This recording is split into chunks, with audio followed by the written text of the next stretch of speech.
आखिर रत्नाकर से कैसे बन गए महर्षि वाल्मीकि। बहुत समय पहले की बात है। एक भील जाति का क्रूर डाकू था जिसका नाम रत्नाकर था। वह जंगल में राहगीरों को लूटता और मारता था। उसका जीवन पाप में डूबा हुआ था। वह यह सब इसलिए करता था ताकि अपने परिवार का पालन पोषण कर सके। एक दिन महर्षि नारद उस जंगल से गुजर रहे थे। रत्नाकर ने उन्हें भी पकड़ लिया और उनसे लूटपाट करने लगा। नारद मुनि मुस्कुराए और बोले, हे वत्स, तुम यह पाप क्यों कर रहे हो? रत्नाकर ने उत्तर दिया, मैं यह सब अपने परिवार के लिए करता हूँ। नारद जी ने कहा, तो एक बार जाकर अपने परिवार से पूछ लो कि ये क्या वे तुम्हारे इन पापों में तुम्हारे साथ भागीदार बनना चाहेंगे। रत्नाकर दौड़कर अपने परिवार के पास गया और जब उसने अपनी पत्नी, बच्चों और माता पिता से यह प्रश्न किया तो सब ने इनकार कर दिया।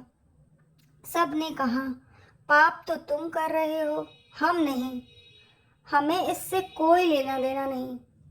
यह सुनकर रत्नाकर को बहुत गहरा झटका लगा। वह वापस नारद जी के पास आया, विलक विलक कर रोने लगा और कहा, हे मुनिवर, आप मुझे बताइए कि मैं इस पाप से कैसे मुक्त हो सकता हूँ।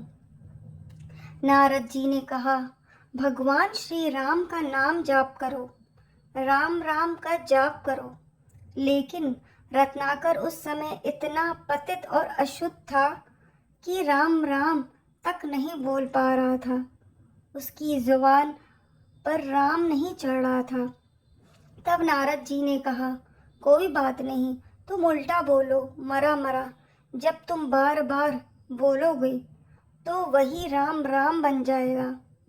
रत्नाकर ने मरा मरा बोलना शुरू किया।